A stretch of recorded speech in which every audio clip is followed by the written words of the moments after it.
Good evening, everyone. This presentation is on the research article, Comparison of Speech Generating Devices and the Picture Exchange Communication System. The purpose for this investigation was to lead an experiment in the two technologies that were designed to aid communication in children diagnosed with autism spectrum disorder.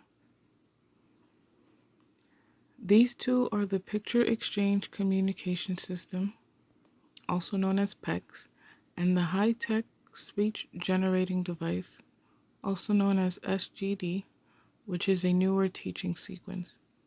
The deficient in communication skills faced by children diagnosed with ACD makes investigations of this nature quite important, as the prevalence of children diagnosed is on the rise.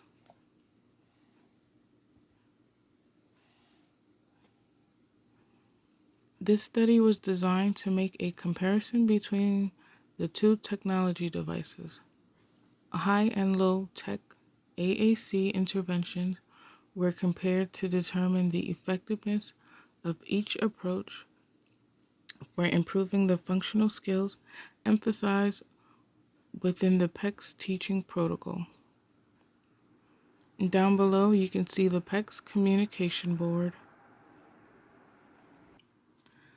The children were chosen at random so it can evenly balance out based on developmental levels and chronological ages. This was used by an online randomization tool.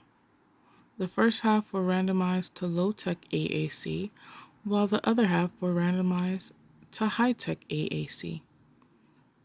Everyone was chosen at random to prevent or at least limit the potential bias within the experimental design. In the next slide, it will show a flowchart of the participant recruitment and randomization in Figure 2. Here's the visualization of the flowchart where everything was randomized. And down below it states, classrooms designed for learners with autism were reviewed for eligibility in the research study. A total of 35 children were recruited from a total of 2 schools across 7 classrooms. Here are the results. Individual RM ANOVA with time baseline and intervention as a within subject factor and AAC type SGD versus PECS as a between subject factor was performed for each of the research questions. Changes in the observed communication across groups, verbal operants, and communication profiles are illustrated in Figure 3. Each of the analysis, along with any potential interactions, is described below. RQ1 overall rates of functional communication significant main effect was observed for time, whereby combined rates of functional AAC skills increased following intervention relative to baseline.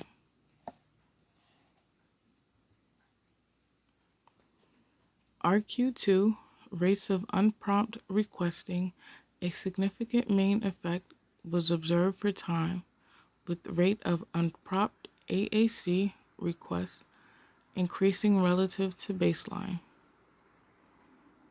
RQ3 rates of cured requesting a significant main effect was observed for time, with the rate of accurate and functional cured AAC requests increasing significantly following intervention compared to baseline. And RQ4 rates of cured social responding significant main effect was not observed for time, with rates of accurate and cured social AAC responses not increasingly significant from baseline to post-intervention. In a nutshell, It shows that 3 out of 4 showed a major increase within the activity that was provided, whereas at least the experiment was not observed for time and the responses did not significantly increase. In the next slide, a visual of what was said will be shown in Figure 3. In Figure 3, it shows that the study's resulted indicated that differences between the AAC modalities were not significant overall within communication subtypes. The magnitude of improvement for non-vocal learners was slightly lower on average than minimally local learners. There was not a significant difference between the two. Questions that came to mind when reading the article. With both methods showing positive results, the question I have would be, to what extent do each of these methods give autonomy to autistic children?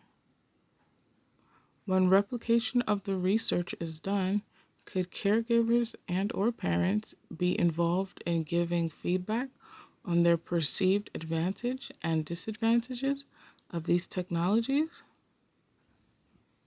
In my own personal experience, PECS was a very important tool in the household for my son. As a child, it was a challenge for him to get his point across due to him being nonverbal. However, once he started seeing an applied behavior analysis, also known as ABA therapist, she would assist him by helping him make requests. This device was both used in the home and in school. You could see the sense of relief that my son had once more people started to understand his needs. Here is a preview on how the AAC device works. Biggest change you see once you put assistive technology in is how much personality comes out of these kids, because so much of their life, especially when they're completely nonverbal, is people telling them what to do or giving them a forced choice of two. And when you give them these devices, you really see their personality come out, and you get to learn them not just as students, but like as people, which has been really cool.